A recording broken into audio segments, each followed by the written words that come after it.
అవన్నీ దాదాపుగా దళితుల భూములే.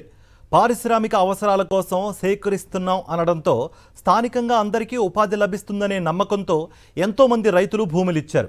ఇక ఎస్సీ ఎస్టీలైతే ఏపీఐఐసి తీసుకునే దాంట్లో చట్టం ప్రకారం 22.5% భూమిని దళిత ఔత్సాహిక పారిశ్రామికవేత్తలకు కేటాయించాల్సి ఉన్నందున తమ దక్షత చాటుకునేందుకు ఏదో మంచి అవకాశమని భావించారు.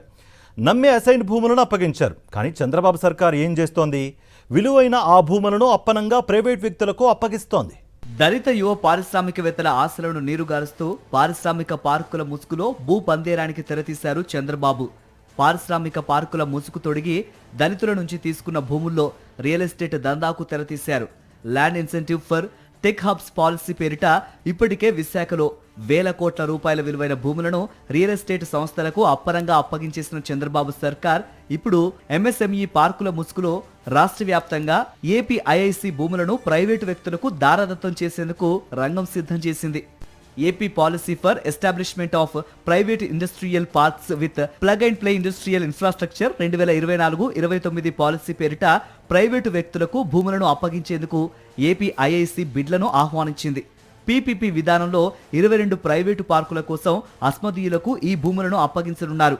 పారిశ్రామిక పార్కులకు సంబంధించి ఎటువంటి అనుభవం లేని వ్యక్తులను సైతం సొంతంగా బిడ్లో పాల్గొనేందుకు అవకాశం కల్పించడంపై అధికార వర్గాల్లో తీవ్ర విస్మయం వ్యక్తమవుతోంది. వ్యక్తులతో పాటు ప్రాపర్టీస్ సంస్థలు, భాగస్వామి సంస్థలు, ప్రైవేటు లిమిటెడ్ సంస్థలు, పబ్లిక్ లిమిటెడ్ సంస్థలు ఈ బిడ్లో పాల్గొనవచ్చునని పేర్కొన్నారు. నివాస సముదాయాలు, రెసిడెన్షియల్ లేఅవుట్లు, టౌన్షిప్ లేఅవుట్లు వేసిన సంస్థలకు కూడా ఎంఎస్ఎంఈ పార్కుల ఏర్పాటు బిడ్లలో పాల్గొనేందుకు అనుమతించడాన్ని బట్టి ప్రభుత్వ పెద్దలు తమకు కావలసిన వ్యక్తులు రియల్ ఎస్టేట్ సంస్థలకు భూములను కాలు చౌకగా కట్టబెట్టడమే అసలు ఉద్దేశమని స్పష్టం చేస్తున్నారు.